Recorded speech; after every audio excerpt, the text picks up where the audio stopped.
우리는 교회의 직분자 중에 장로가 다스리고 권하는 일을 행한다라는 걸 배웠습니다. 복음에 합당한 권함과 다스림은 힘으로 눌러 그리고 군림하는 것이 아니죠. 오히려 본을 보임으로 말미암아 잘못되고 어그러진 것을 바르게 해주는 것, 그게 바로 성경이 말하고 있는 참된 다스림과 권하는 것입니다. 우리 구주 예수님이 바로 그와 같이 본을 보이셨습니다. 그분은 의를 행하시고 그리고 십자가에 달려 죽으심으로 말미암아, 우리를 대신해 죽으심으로 말미암아 우리를 바르게 세우고 그 죄로부터 구원하시는 일을 행하셨습니다. 그래서 교회의 모든 직분과 교회의 모든 행함과 신자의 삶은 오직 이 복음을 따르는 것, 예수 그리스도를 따르는 것 외에 다른 방법은 없습니다. 십자군으로 그리스도의 복음이 온 세상에 증거될 수가 없습니다. 참으로 예수 그리스도의 십자가를 짐으로 하나님의 뜻을 이룰 수 있을 뿐입니다.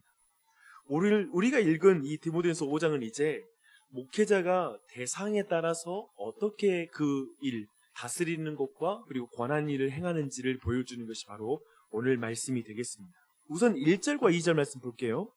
늙은이들을 꾸짖지 말고 권하되 아버지에게 하듯 하며 젊은이에게는 형제에게 하듯 하고 늙은 여자에게는 어머니에게 하듯 하며 젊은 여자에게는 온전히 깨끗함으로 자매에게 하듯 하라 라고 말합니다.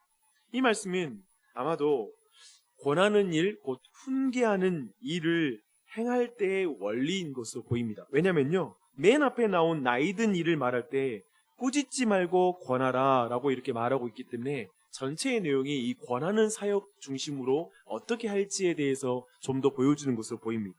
근데 여기서 꾸짖다 라는 이 말은 때리다, 징계하다 라는 그 강한 어조에 권하다라는 표현이 되겠습니다. 우리는 그 이단의 교주가 신도들이 나이가 많던 적던 욕을 하면서 때리는 식으로 그들을 이끄는 것, 그런 것을 심심찮게 본 적이 있죠. 그리고 또한 오늘날에 훈련을 시킨다면서 그런 훈련받는 사람들에게 사람의 변을 먹게 한다라는 그런 신문 기사와 그런 뉴스를 들어본 적도 있었을 것입니다. 그런데 그런 모든 모욕적인 방식은 오늘 말씀에 의해서 다 거부가 됩니다. 나이든 일을 바로잡을 때에도 내 부모를 공경하라 라는 그 말씀을 기억하며 아버지를 공경하듯 공경하는 그 태도를 잃지 말고 바로잡을 것을 성경은 말하고 있습니다. 나이가 들어도 존경받을지 못하면 존경받을 자격 없어? 혼나봐야 돼 라는 식으로, 그런 식으로 사람을 바로잡을 수 없다는 것입니다. 이 말은 또한 사람들 앞에서 공개적으로 책망하거나 그리고 수치를 주지 말라는 그런 말씀이기도 합니다. 이게 첫 번째 늙은이에 대한 말씀이고요. 그리고 젊은 남자들의 경우에는 친형제에게 하듯 하라 라고 이렇게 말하고 있습니다. 우린 지금 목회자인 디모데 자신이 사실 사역을 할 때 그가 젊기 때문에 그의 연소함을 사람들이 무시하는 일을 당하기도 했습니다. 그런 배경을 좀 이해할 필요가 있는데요. 근데 그런 것은 교회에서 있어서는 안 될 일입니다. 여러분 기억하십시오. 특별히 우리 교회는 담임 목사도 젊지만 또한 그 사역자들도 젊습니다. 그리고 교회도 굉장히 젊죠. 그래서 우리는 더욱 이 나이 때문에 서로를 경히 여기거나 가벼이 여기는 것, 그것을 혹시라도 연소함을 무시하는 일이 없도록 주의해야 될 것입니다. 특별히 사역자는 교회 안에 젊은 사람들을 나이로 무시해서는 안 된다라고 지금 사도 바울은 말하고 있습니다. 나이 어린 젊은 사람이라고 해서 디모데가 함부로 꾸짖을 수가 없는 것입니다. 그래서 부하 직원 혼내듯 혼내지 말고 형제를 대하듯 그렇게 권하라 라고 이렇게 말하고 있는 것이죠. 저 자신도 이 말씀 앞에 서야 된다고 생각합니다. 담임 목사로 함께 사역하는 세 분의 사역자와 관계에서 저도 다시 한번 생각해 봤습니다. 자칫 나이로 그렇게 대하는 것은 없는지, 무시하거나 부하 직원 대하듯 대할 수 없다는 것입니다. 그것이 바로 지금 제 자신에게는 또 적용해야 될 말씀이겠죠. 말씀을 준비하면서도 한참을 이 부분을 한번 돌아보며 생각했습니다. 베드로전서 5장 2절과 3절에서 이 말씀이 있습니다. 너희 중에 있는 하나님의 양무리를 치되 맡기운 자들에게 주장하는 자세로 하지 말고 라고 말하고 있습니다. 교우들, 이 말씀을 또 목회자들이 분명히 적용해야 되겠죠. 하지만 교우들도 이 말씀에 따라서 피차간에 나이로 가벼이 여기는 일이 없도록 주의해야 될 줄 믿습니다. 특별히 내년에 이제 세워지는 직분자들이 있는데요. 항상 교회에 세워지는 직분자들은 또 말씀 전하는 목회자만이 아니라 다른 어떤 형태로도 장로님들 세울 수 있고요. 여러 직분자들을 항상 나이로 경히 여겨서는 안 됩니다. 어떤 의미에서든지 항상 존중하고 귀하게 존경해 줘야 될 줄 믿습니다. 기억했으면 좋겠습니다. 이제 사도는 계속해서 나이든 여성도들에 향해서 말할 때 어머니에게 하듯 하라라고 말하고 있고요. 젊은 여성도들을 향해서는 특별히 온전히 깨끗함으로 친자매에게 하듯 해야 된다라고 이렇게 또한 말하고 있습니다. 온전히 깨끗함은 절대 순결을 말하고 있습니다. 단지 성적인 순결만이 아니라 마음의 순결까지 그런 순결함으로 대해야 된다라고 말하고 있는 것이죠. 잘 보십시오. 여기에서 어제에 이어 다시 한번 짚고 분명히 가야 될 중요한 교훈이 있습니다. 나이든 남성이든 여성이든 그리고 젊은 남성과 여성을 대할 때 모두 어떻게 대하라고 말하고 있죠? 가족을 대하듯 대하라고 말하고 있습니다. 아버지를 대하듯 어머니를 대하듯 또한 형제를 대하듯 그리고 누이를 대하듯 대하라 라고 이렇게 지금 말하고 있죠. 어제 3장에서 감독의 그 자격을 말할 때 자기 가족을 잘 다스려야 된다라는 그 말씀을 기억하실 것입니다. 그것과 정확하게 연결이 됩니다. 참으로 참된 경건은 자신의 가족을 대하는 것에서 잘 드러납니다. 그리고 가족을 대하는 그 경건은 반드시 교회를 대하는 경건으로 이어진다는 게 지금 성경의 중요한 그 관점인 것입니다. 우리는 교회를 피가 아닌 믿음으로 구성된 가족이라고 말하죠. 그런 의미에서 바로 이런 이유 때문에 바로 가족이라는 말을 붙이고 또 가족을 대하듯 직분자가 수행하게 되는 것입니다. 그래서 매우 중요한 원리이기 때문에 이 교훈을 분명히 기억할 필요가 있습니다. 그리고 이어지는 내용도 중요한 교훈이 있습니다. 우선 이어지는 내용은 그 과부에 대한 문제를 다루고 있거든요.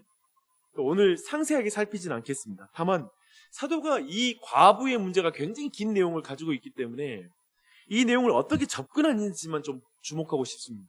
사도는 먼저 부양할 친척이 있는 과부와 부양할 친척이 없는 과부를 딱 나눕니다. 그리고 또 과부를 또 두 종류로 또 나눕니다. 하나님께 소망을 두어 주야로 항상 간구와 기도를 하는 과부와 세상의 쾌락을 즐거워하는 과부 이렇게 또 나누고 있어요.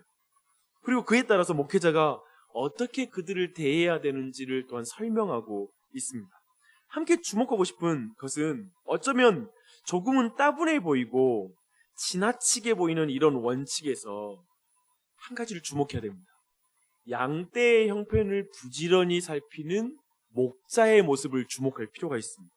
예를 들면 목자는 양떼들을 볼 때 이게 건강한지 건강하지 않은지 여러 가지 그냥 우리의 눈에는 똑같은 양처럼 보이지만 양을 치는 그 전문가인 목자의 눈에는 지금 양의 형편이 구체적으로 구별이 되고 구분이 되고 판단이 될 것입니다.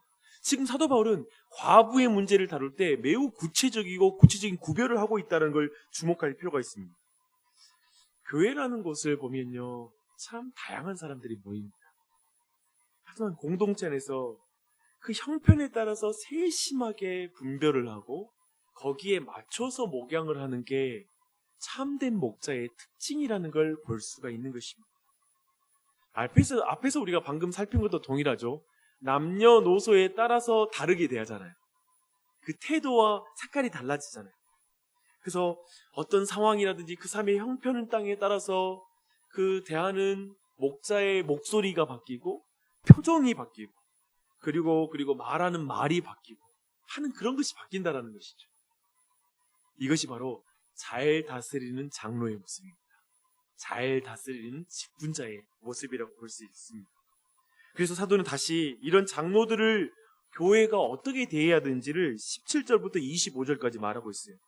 잘 다스리는 장로들은 배나 존경할 자로 알되 말씀과 가르침에 수고하는 이들에게는 더욱 그리할 것이니라 라고 말하고 있어요.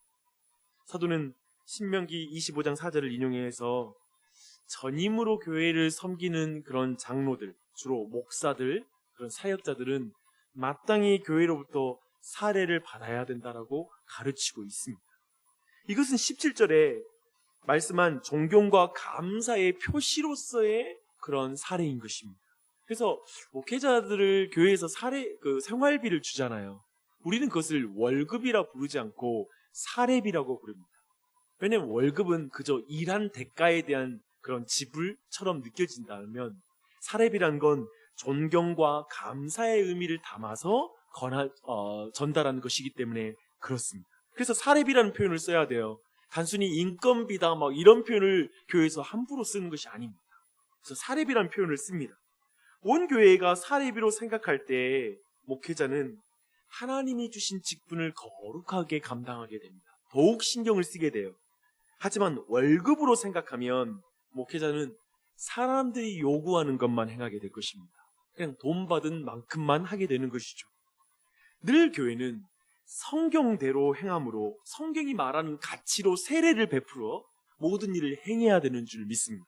그렇게 거룩한 교회가 세워지는 것이죠. 그런 모습이 지금 장로들에 대한 태도에서 지금 배나 존경할 자로 여기면서 나타나는 가르침 안에 지금 들어있습니다. 마지막으로 사도는 지도자들이 비난을 받는 경우를 말하고 있습니다. 그것이 공식적인 비난이나 송사일 경우일 때는 반드시 두세 증인이 없으면 받아서는 안 된다라고 이렇게 말하고 있어요. 여러분, 교회에서 이게 단순히 직분자의 문제만 아니고요, 항상 다른 교우들에 향해서도 마찬가지인데, 증인이 없는 판단을 함부로 해서는 안 됩니다. 예를 들면, 야, 누가 어떻게 행동을 했어? 누가 너에 대해서 어떻게 말했어? 그런 소문이 들리던데, 혹시 이런 말을 들었을 때 우리는 그것을 직접 확인하기 전까지는 판단하지를 말아야 됩니다. 판단을 유보해야 됩니다. 특별히 만약 직분자가 비난받을 말과 행동에 대한 말을 그들에 대해서 듣는다라면 한 사람의 말로 확정을 짓지 마십시오. 항상 판단을 유보하십시오. 교회도 그렇습니다. 어떤 한 사람의 말로 직분자를 공개적으로 징계할 수는 없는 것입니다. 직분자이기 때문에 공연히 받는 비난과 혐의들이 있기 때문에 그렇습니다. 오해들을 받을 수 있기 때문에 항상 주의해야 됩니다. 전쟁의 최전선에 서는 군인에게 적의 화살과 그리고 총탄이 쏟아지게 되죠.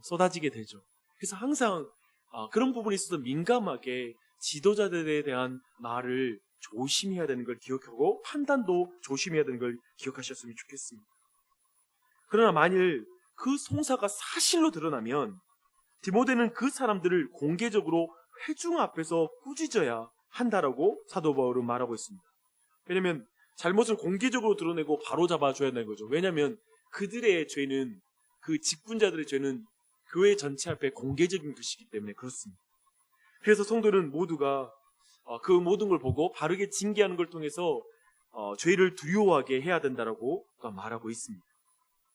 지도자들의 범죄의 문제를 대강 덮고 넘어가는 것은 성경이 가르치는 바가 아니며 명백하게 그것은 불순종이라는 걸 기억해야 됩니다.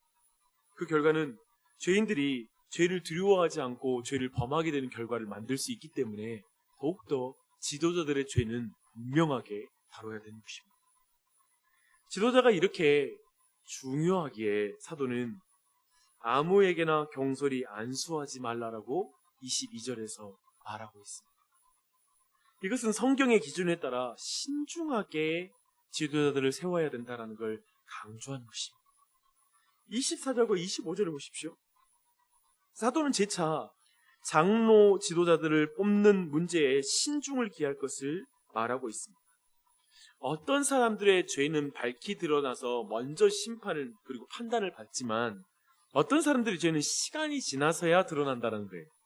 그래서 지도자를 선출할 때에도 나중에 나타날 잘못과 죄를 고려하여 신중하라는 말씀을 하고 있습니다. 굉장히 지금 마지막에 굉장히 신중하게 또한 말하고 있는 거죠. 올해 제가 지금 몇 번에 걸쳐서 이 직분자에 대한 말씀 나누고 있는데요. 그때마다 말씀 들으면 세울 사람도 없고 나도 그런 자격이 있는 사람이 아니라는 생각을 갖게 됩니다. 그래서 아무도 직분자가 될 수 없을까요? 아니요. 안 그러면 좀 직분자에 대한 기준을 낮출까요? 아니면 어떻게 할까요? 성경이 말하는 건 항상 더욱 예수님만 의지하여 성령님의 도움만 더욱 의지하여 힘껏 그 일을 감당하라고 말하는 것입니다. 이걸 꼭 기억했으면 좋겠어요. 아무도 설 자격 없지요. 그래서 더욱 우리는 예수님만 의지해야 돼요. 자신의 부족한 줄 알고 성령님만 의지하여 적극적으로 그 일을 감당해야 돼요. 충성을 다해야 돼요.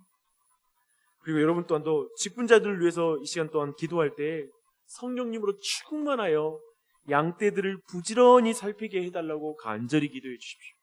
양떼가 아픈데 아픈 걸 못 알아차리면 큰일 나잖아요. 척 보면 아프구나, 배가 고프구나, 이걸 탁 알아차리는 그런 목자가 돼야 되잖아요. 그런 직분자가 될 수 있도록 기도해 주십시오. 양떼의 상황에 따라 민감하게 반응할 수 있는 목자가 되게 해 주시옵소서라고 기도해야 될 것입니다. 참으로 가족을 대하듯 교우를 대할 수 있게 해달라. 그런 기도도 우리는 드려야 됩니다. 무엇보다 온 교회가 서로를 쉽게 판단하고 정죄하고 하는 이런 분위기가 아니라 신중하고 그리고 서로를 잘 보호하고 사랑으로 서로 권면할 수 있는 교회가 되게 해달라고 기도해야 되는 줄 믿습니다. 우리 구주 예수님이 직분자를 통해 교회를 목양하신, 부모를 통해 자녀를 목양하듯이 동일합니다. 그래서 직분자든 부모이든 오늘 말씀은 다 적용되는 말씀이에요. 우리에게 필요한 거예요. 그래서 오늘 말씀의 그 기도 제목에 따라서 기도하실 때 우리 모두가 정말 선한 목자이신 예수 그리스도를 닮은 목자로서, 경건한 어른으로서 가정부터 그리고 교회를 또한 큰 가족인 교회를 잘 섬기는 온 교회가 되었으면 좋겠습니다. 기도하시겠습니다.